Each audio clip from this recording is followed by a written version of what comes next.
All right. First of all, welcome. Thank you so much for coming tonight. I know there's several options, some amazing speakers. Shavua Tov. What an incredible weekend so far, huh? Amazing.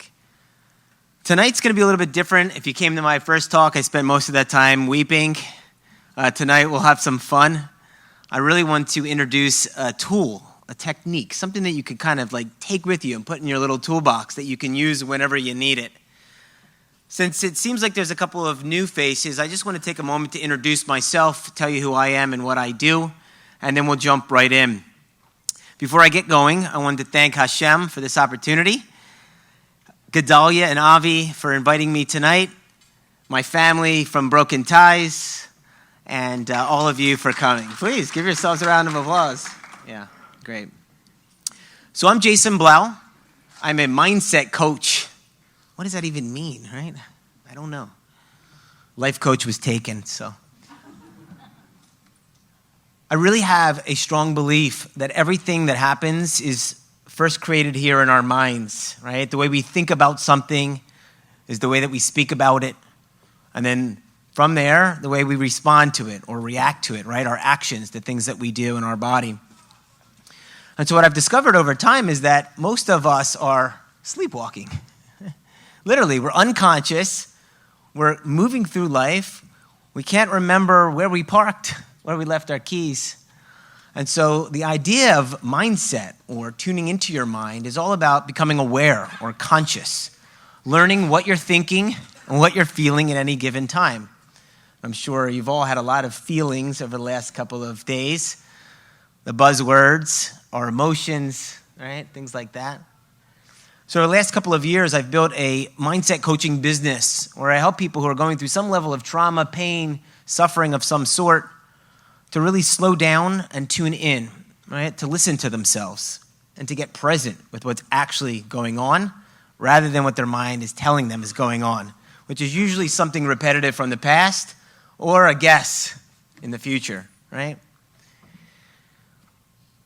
Tonight's topic is how to effectively communicate, right, with your children. By the way, this will work with everybody that you communicate with, I think. But how to communicate with somebody so that they feel loved and heard and validated. Anybody hear that word yet today? And safe. I want to define what all of those mean and why it's so important here in just a moment. I'd like to try to make this a little interactive. We're going to see how that goes. I was going to initially invite some people up to the stage, but I think with the camera, it's not going to make too much sense. So we're not going to call anybody's name out, but I'm going to teach you a technique, and hopefully we can work together to role play. If you don't leave here knowing how to do it, what's the sense of learning it in the first place? All right? I remember when I was doing a master's degree, I had an amazing marketing professor, and he said, it is literally impossible to communicate anything to anyone. So that's our starting point tonight, okay? Know that the more that you practice the tools, the more that you practice the techniques, the easier they become, the more comfortable you feel doing them.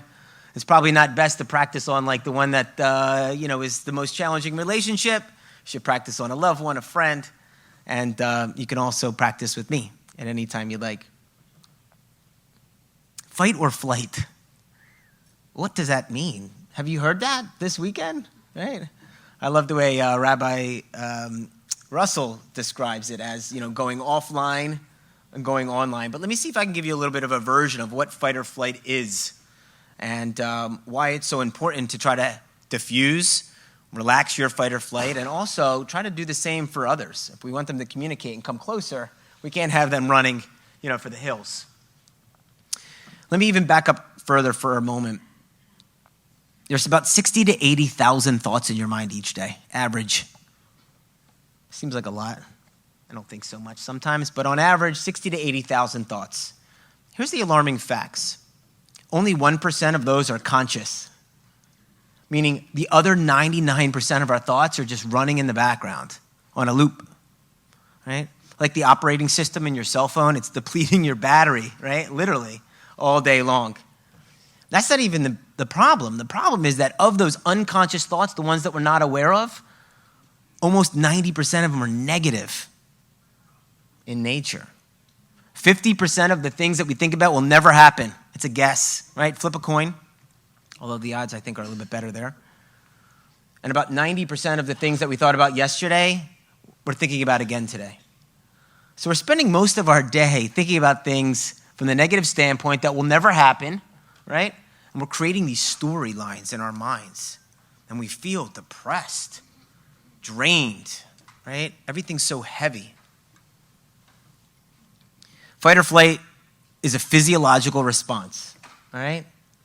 Basically, we've done nothing to change our fight or flight response as a human race over time. If you think about this, and the story goes like this, we could probably do the math on this, but a couple thousand years ago, a guy's in the wilderness, out there searching for food, and comes in contact with a saber-toothed tiger. In that moment, an alarm bell goes off in the mind. It says, danger, danger. It flashes just like that, instantaneously.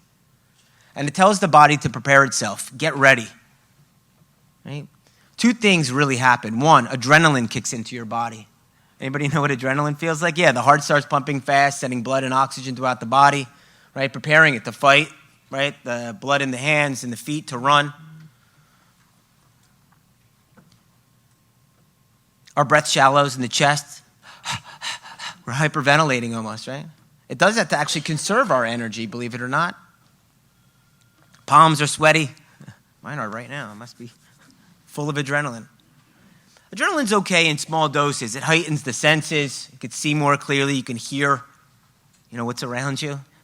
Our bodies are trained in these mechanisms. The second thing that happens is that cortisol, a stress hormone, some of you may have heard of it, it gets released into the body.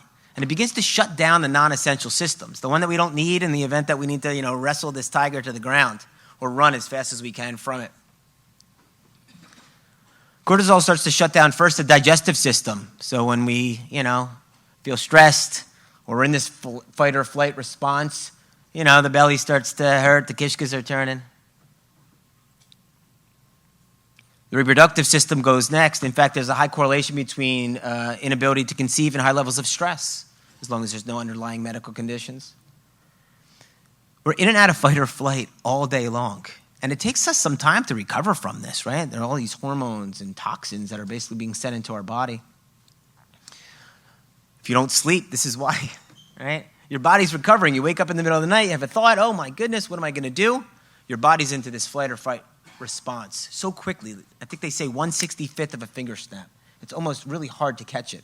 If you come to my talk tomorrow, I know, shameless plugs. We're going to talk about how to actually pause yourself from going into that fight or flight before it actually happens, which is a practice in and of itself.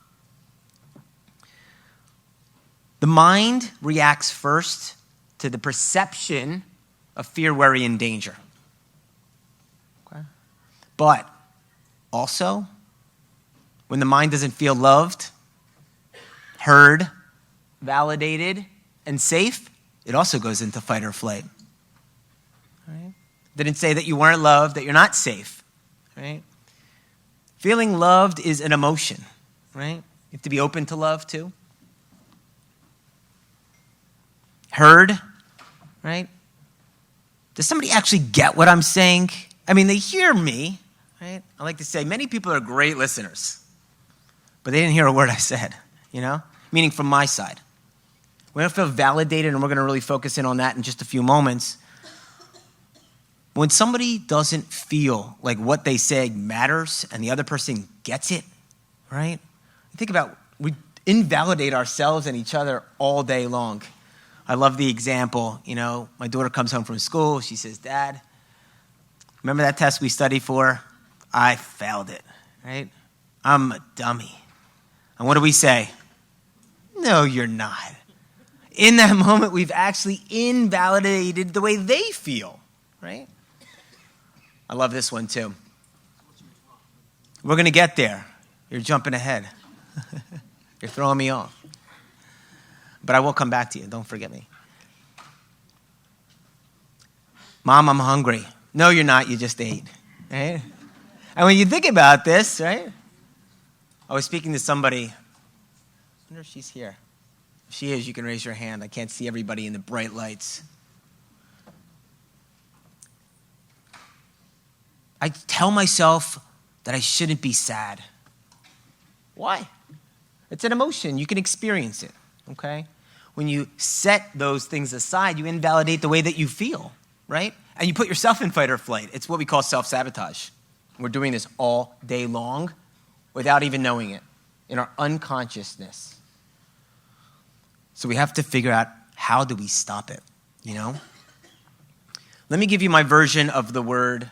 Oh, the last one is safe. This is not like that the doors are locked and the latch on the hotel room is securely fastened. Safe means like, can I express myself in a way that I don't feel like I'm going to get attacked for saying what I feel at any given time? Loved, heard, validated, and safe. The mind goes into fight or flight so fast and takes us offline. If our kids are pushing us away, fight or flight, right? They don't feel safe. They don't feel heard. They don't feel validated. If somebody's yelling and screaming at you, right? Get out of my face already. I told you. Fight or flight. In fact, you can actually know where anybody's holding at any given time. It's probably not the best time to engage with them, okay? Because their body has literally, or their mind has literally taken over their body. Resisting guidance, fight or flight. All right? So we've heard so much, and I really want to hone on this idea of validation because it's a big one. You've heard probably several definitions of what validation is, what does it mean, why is it important, and just in a few moments we're going to teach you how to validate. All right? Here's my version. To validate somebody means to let them know that you heard what they said in the way that they intended for it to be heard.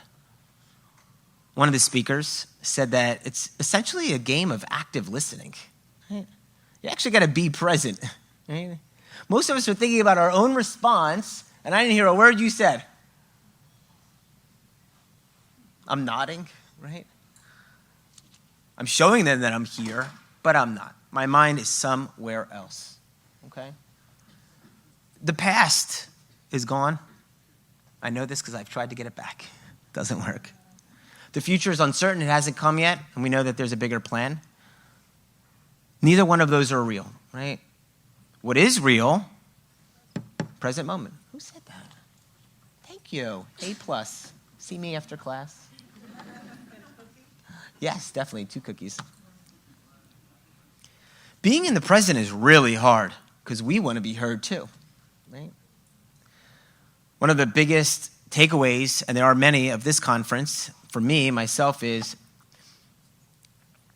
you know, as parents, it's very difficult because we want to guide our kids and we want to show them, right? There's a way to do things.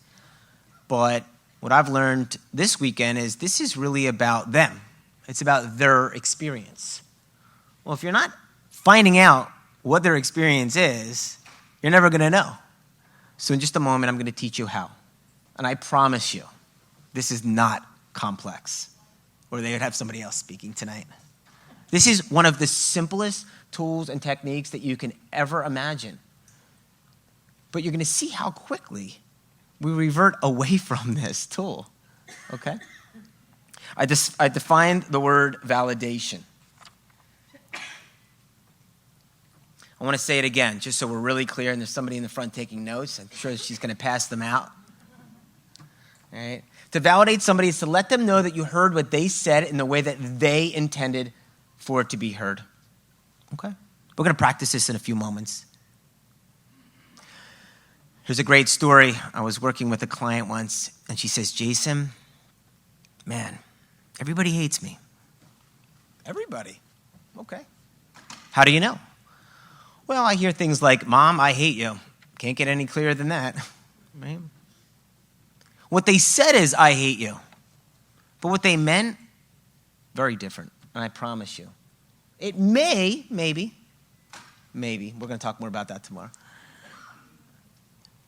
It may mean I hate you, but it also might mean I'm in pain. I'm struggling. I don't have the words, right? It may even mean I need a hug. It probably does, right? People say things because they want to inflict the same amount of pain. There's a story. I wish I remembered where it came from. Some of you have heard me tell this story about a young boy, and he wasn't able to communicate, wasn't able to physically speak. He was nonverbal. And as a result, his father basically dedicated his entire life to this child. Put his own life aside and was literally picking his child up, putting him in bed, into the shower, all these things. And every time the father picked the son up, the son would punch him in the face. Like really beat him, wail on him. The father's walking around with bruises, right? Kid grows up in his teens. I think he was about 15 or so, and they give the kid an iPad, something to type what he was thinking so he didn't have to speak it out loud. I said I wasn't going to get emotional, but I could feel it. They were coming up here. As soon as the kid could say something via the iPad, he said, "I am so sorry, Dad." I knew exactly what I was doing. I was punching you as hard as I could because you were causing me pain every time you picked me up and you moved me. And the only way that I knew how to tell you how I was feeling was to try to inflict that same level of pain onto you. Think about that. In a way, our children, whether they're estranged or alienated, off derech, they're trying to teach us something. They're trying to communicate with us. The thing is, they don't know how. Most of us don't know how to communicate. In a moment, I'm going to practice this validation. It is an exercise in active listening. I hope somebody will play along. We'll do a little role play. And you're going to see how quickly you misinterpret what I said, making me feel invalidated, okay? When you validate somebody, you diffuse their fight or flight. So if I want you to come closer, I got to calm you down, okay? If I say to somebody who's not calm down, that doesn't work, okay? That's an invalidation too. After we validate somebody, we diffuse them, we put them in a calm state, we get them back online. I'm going to keep saying that. I love it. We need to find out more information. What does that mean? How does it feel? Things like that. And so we're going to talk about this idea of open-ended questions. Okay? Most of us are so good at asking what's called closed-ended questions. Has anybody ever heard of this? Great. Awesome. This will be a review for you. A closed-ended question is a question that has a limited response. It's yes or no, right? Do you want to come for Shabbos? Yes or no? I can guarantee that they're going to answer one or the other, right? It doesn't really give me much. It doesn't give me much information. I've kind of pigeonholed myself into the yes or no answer, right? Rather than do you want to come for Shabbos, we could ask an open-ended question, one that provides some space. That's another one that I've heard a lot of, that word this weekend. Okay. What are your thoughts about coming for Shabbos? Right? It allows the child or a loved one or a friend to express themselves freely. Right? They feel supported, heard, and validated. Okay? For those of you who are writing, let me give you an idea of the words that start sentences that are closed-ended, because I think it's really helpful. It's pretty much any word except for three, but let me throw a few at you. Okay? Do you want to come? No. Did, right? Those are two. Could or can. Is, are. Should, would, will, which, right? Which day is best? Limited options, all right? Was, have, has. Who? Open-ended questions usually start with the idea of what, right? Where, why, and how, right? Why do you feel that way? Now, I will say this. It takes somebody who's really strong to be able to sit in the energy of, you're the worst dad ever. I hear you telling me I'm the worst dad ever. Why do you feel that way? It's sort of like, all right, firing squad. That hurts. And that's why we talk about making sure that you validate yourself, making sure that you put your own mask on, making sure that you feel strong and steady and stable so that when you approach somebody,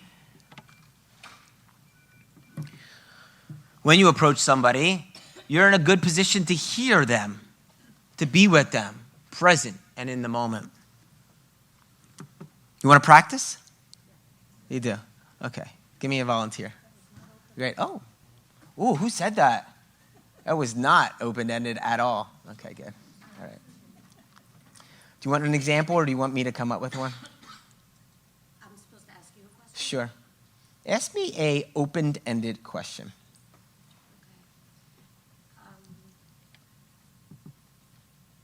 How did you enjoy the Shabbos? Okay. How did I enjoy the Shabbos? Pretty good. Open-ended? Yeah, it gives me some space.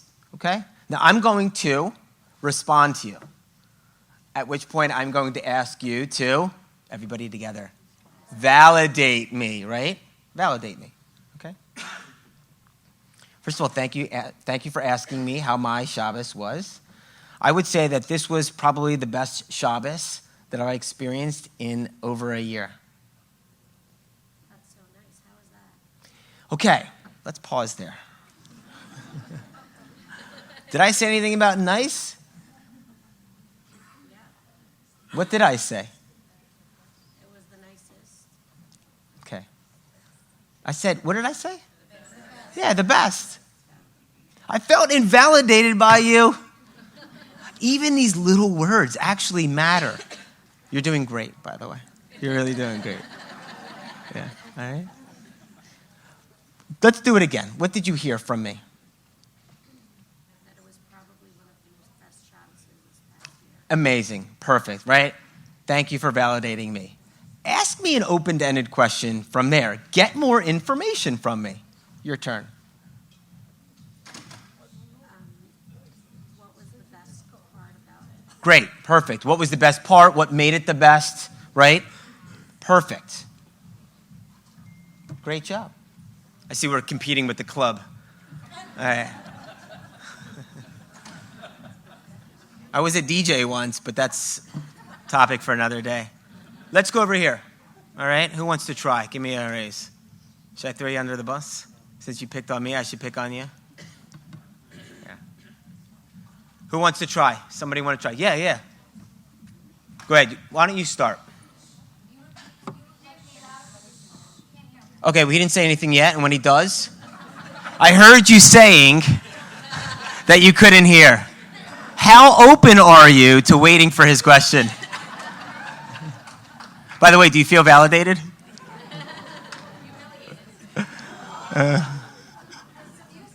I hear you. It's loud up here, too. All right, great. All right, let's go over here first.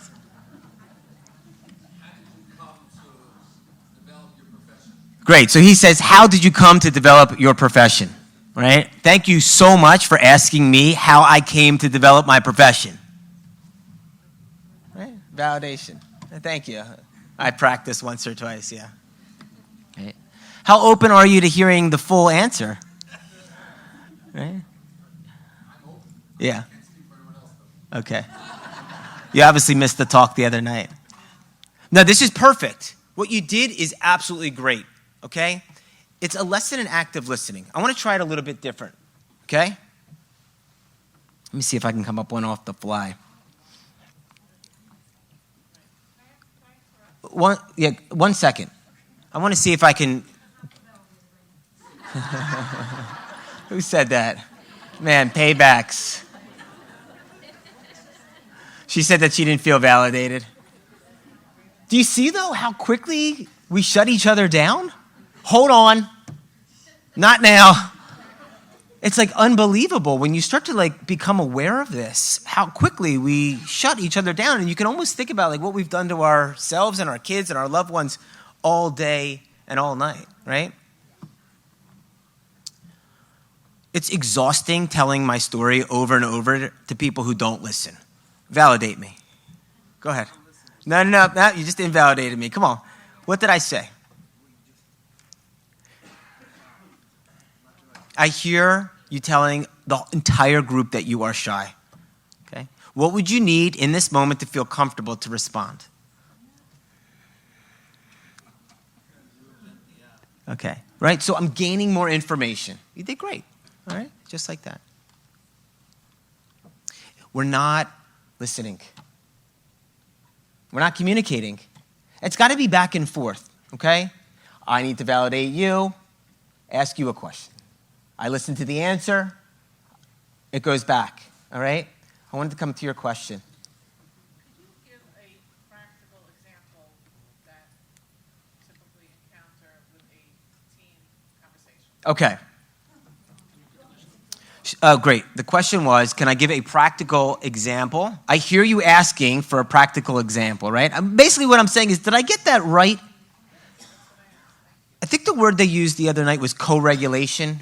Rabbi Russell, I'm going to steal all his material, all right? Just tag him in the link below. All right? Co-regulation. I call this co-creation of a relationship, right? I need to make sure that your hand's here, my hand's here, and we're locked so that we're walking down the same path together. Make sense? You might say something like, do you want to talk about it? No. Right? Or, now you got me on the spot, right? Yeah. Great, give me an example, even better. Okay, great. Could you stand up by any chance? Do you mind? Thank you so much. Wow, look at that beautiful tree. Mom, you know I hate when you're all positive and happy in the morning. It's so annoying. I tell you all the time, you still do it. Okay, did everybody hear that? Okay. Can you validate your son in that moment? Ooh, that's hard. You'll learn tomorrow only if you tell yourself that it is. Yeah, validate him. Oh, so I hear that you don't like when I'm cheerful in the morning. Amazing. Yeah. Now ask him an open-ended question. Ask him a follow-up question. What would you like me to do if I see a beautiful tree? In a moment, I'm going to ask you to consider a couple of questions before asking, and maybe I should have done that first, right? Remember, the person who is more conscious, more aware, who sort of has a little bit of a head start has an advantage. I like to say, if you use your advantage, that power that you've gained against somebody, it makes you, I don't know if I should say it, like not a nice person. But if you use your power to empower somebody else, to give them the mic, to give them the floor, to give them the opportunity to create, right, the essence of what they want, that's humility, right? It gives the opportunity for him to really thrive, right? You may say something like, What would you respond? yeah, What would you like us to talk about? great, I love that question. This answers your question. How would you respond, right? What would you be interested in talking about? Probably say I don't want to talk. Great, and you're going to validate him by saying, Okay, so we won't talk. no, not so we won't talk. That's not what he said, right? No, don't guess what he means by what he says, right? I hear you telling me that you don't want to talk, right? Right. What would make this ride most comfortable for you, right? Things like that. And you're going to see in a moment, if you know where you want to take the conversation because you've been good in practice, it's a little bit easier to formulate your question, all right? Are we okay over here? Yeah, let's go here and then we'll go here. Okay. Yeah, amazing question. The question was, what's the difference between empathy and validation? Okay? What do you think?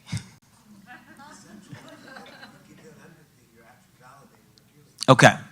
He said if you give somebody empathy. Empathy, I like to think about it as putting yourself in somebody else's shoes. The thing about it is you don't really know what shoes they're in right now. It's hard to guess. I like to say you're never going to guess right, you know?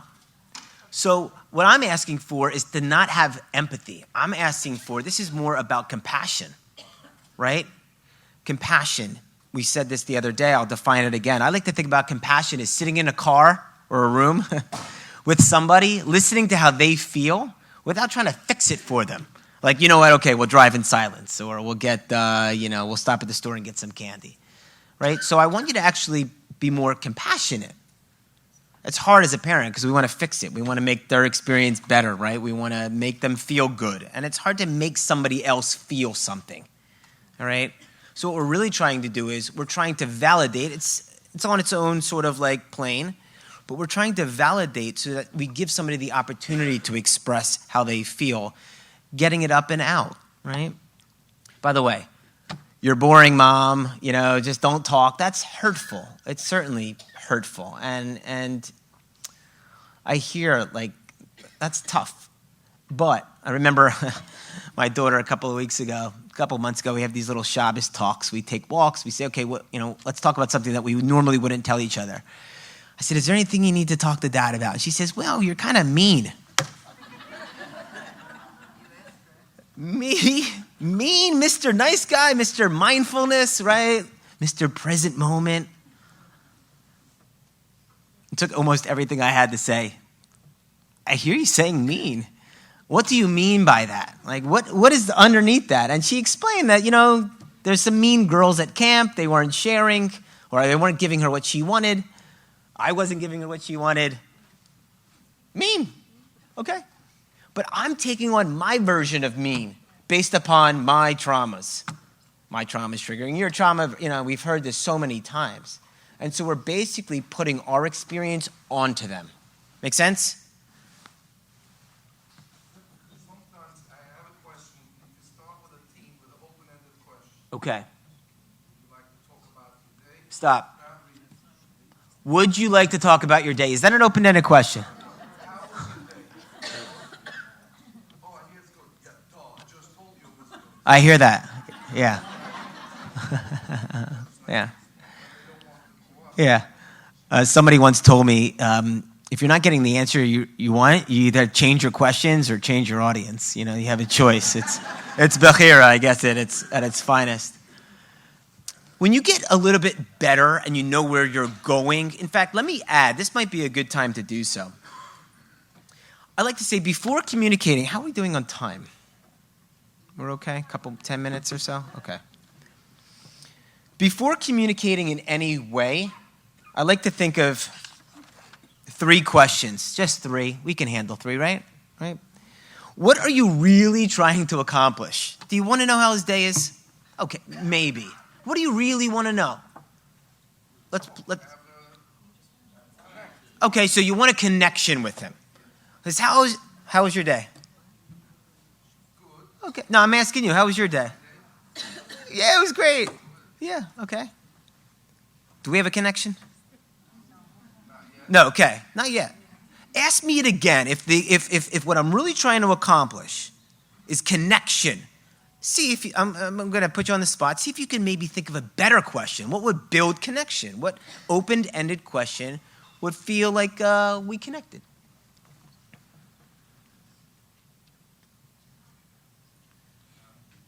Is there anything you could share about your day? No. Okay. I want to stick with you just for a second. You're doing great. Face is turning red. We should call the medic just in case. Yeah, right? By the way, he's in fight or flight. I can tell, right? If I want to build connection, I might say something like, what brought up the most emotion for you today? Right? I go a little bit further. Or what made you feel, safe today? Or even,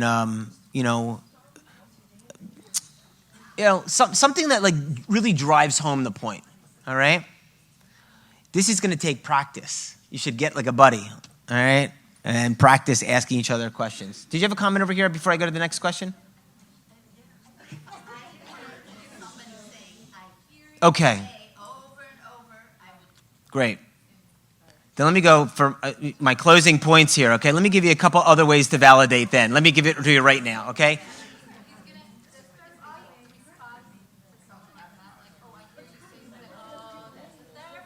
Yep.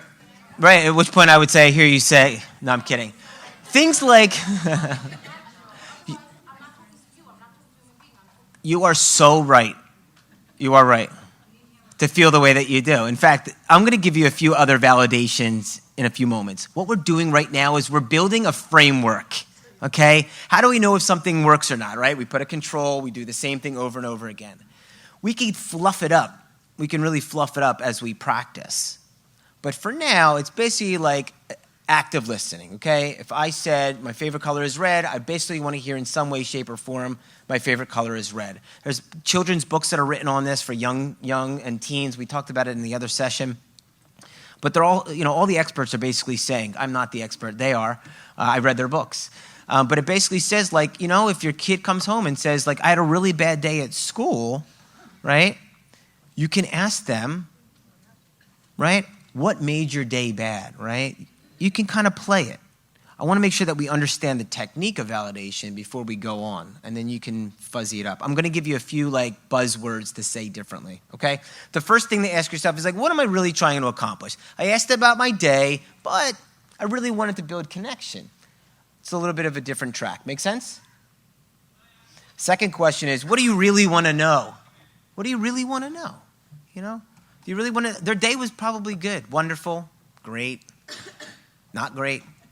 Right? Maybe you really want to get to an understanding of knowing how they feel about their day. You see what I mean? Take it a step further. Let me add the third one, and then we'll sort of kind of bring this to a close. I love this question, okay?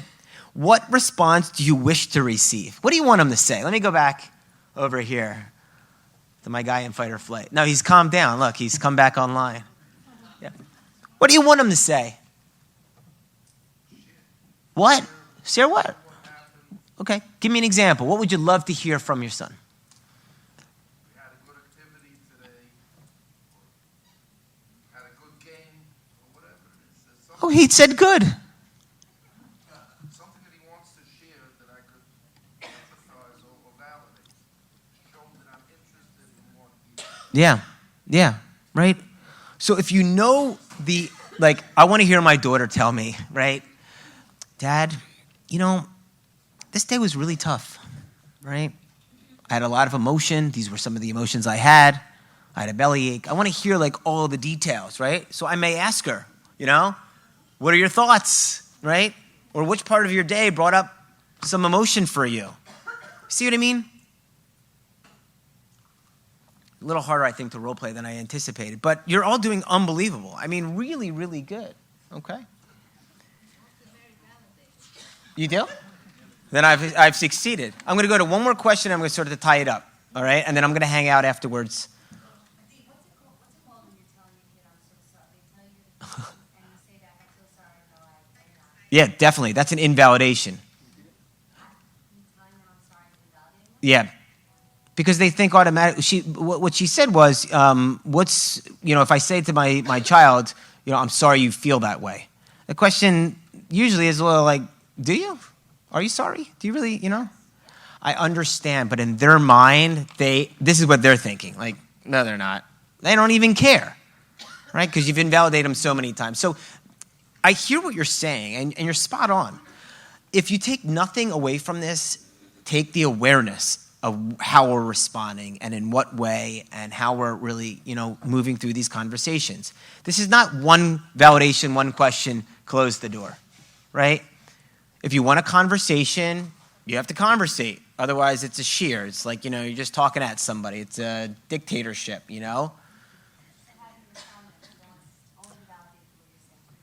Yeah, to repeat back. Again, I would say that if you took nothing from the definition of validation, it's this idea of active listening, really being with them, focused, all right?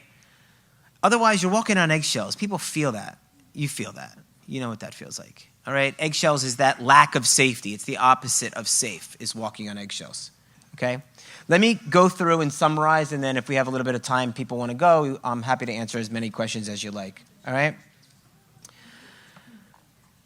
Communication is key. It really, really is in all of this. We need to acquire more information. We have to get an understanding of what's behind the message, okay? It's important for you to create safety, create space, right? If they're having a bad day and they threw their school bag into the corner and they're like really down on themselves, asking like, what was the best part of your day? Probably not going to work so well, right? So it's like you having the awareness, like give them some space, right? Be patient. Be patient. They also have to change a little bit too, all right? I like to say for 5 years, I asked my ex-wife, what are your thoughts about? And now she sends me text messages that start with, what are your thoughts about?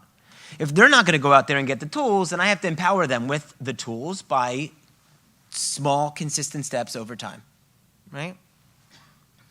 I like to say you should have like a short-term strategy and a long-term strategy, right? Maybe you follow it with 1 or 2 questions now, and with the longer-term strategy of really conversating. Don't put the cart before the horse. Go slow. Go slow, right? I like to say choose your method of communication wisely, right? Sometimes we text when we should be making a phone call, or we send a WhatsApp chat or a voice note, right, when we should have a sit-down conversation. So think about, like, what are we talking about? And then think about it. What I love about text messages and even voice notes, as long as you don't let go of that little button on, you can, like, delete your message, right? But a text is great. Instead of just firing it off so quick because you're in fight or flight and you just want to respond, like, take some time and pause. Maybe send your question to a friend, right? Like, how does this make you feel, right? Text messages primarily are for logistics, right? I'll meet you outside the atrium at 8. It's not probably the best way to say, yeah, tell me about your deepest, darkest secrets, kind of thing, right? Email is for information that you really would like them to read. And there's a whole nother topic of what the title of that email should be and giving them the time and space to open it when they want without trying to, pull the wool over their eyes or anything like that. I like to say phone conversations or for invitations to Shabbos. They can hear your voice. Rabbi Russell says body language, tone of voice, and facial expression, right? You can hear, right? They might receive your text, do you want to come for Shabbos? Like, do you want to come for Shabbos? Versus like, do you want to come for Shabbos, right? Kind of thing. Although that is a closed-ended question. How open are you? Or what weekend works best for you, right? Or what is your favorite food that I could prepare? That kind of thing would be best. And then the sit down, right? On the couch. I think that's for the right time, wherever that is. I like to say practice assertive communication where applicable, okay? Don't back down so easy. Okay, so they tell you, you sound like a therapist. Thanks for noticing, right? Like, okay. I know how it sounds. And I'm telling you, a lot of this is more in your mind than it is in theirs, right? They're not going to notice so easily. Okay, key phrases, whoever wanted them. I like to say these are 3 great validation phrases that you can use. And there are many. One is, you are right. Okay, hold on. Who said that? All right. Let me look at you when I say this. Saying to somebody that you are right does not mean I am wrong. It means you're right to feel the way that you do. And I'm right to feel the way that I do. Tomorrow I'm going to teach you a perspective shift if you want to come see me at 10 a.m., second plug, tomorrow morning. All right? You are right to feel the way that you do. It's not a pizza. It's not like more for you is less for me. We can all be right. All right? When I tell you that your version isn't right, I've done what? Invalidate you. Exactly right. Okay? I love this one. Thank you. What we really mean is thank you for letting me know how you feel. Or thank you for sharing your thoughts with me. My ex-wife loves this one. I usually get like an LOL after that, right? She tells me how horrible of a person I am. All of her friends agree, right? I'll never change. Right? She knows best. I say, thank you for sharing. Thank you for letting me know, right? I think that it goes back to the body language, the tone of voice, and the facial expression, and the consistency of it. I hear you. I do. All right? But I will tell you what happens after that is that conversation's done. She stops. She must be out of fight or flight. The proof is in the pudding, by the way, and I think you're going to see. Try with loved ones first. Let me keep going. Somebody mentioned this earlier, so they get an A+ as well. Meet us in the front for Mizonos in the end, cookies. Tell me more, right? Tell me more. What does that mean for you? How did it make you feel? How can I support you? What do you need from Tati, right? How can mom show up better for you, right? Tell me more. That's really the essence of what we're saying. Those would be the three, I would say, outside of I hear you saying, right? It's funny. I have a lot of clients in Muncie, and I always hear, I hear. No, you don't, right? So you got to be careful. With your words matter. They really, really matter. So just be careful, okay? Just another moment. The next one I want to talk about is mirroring.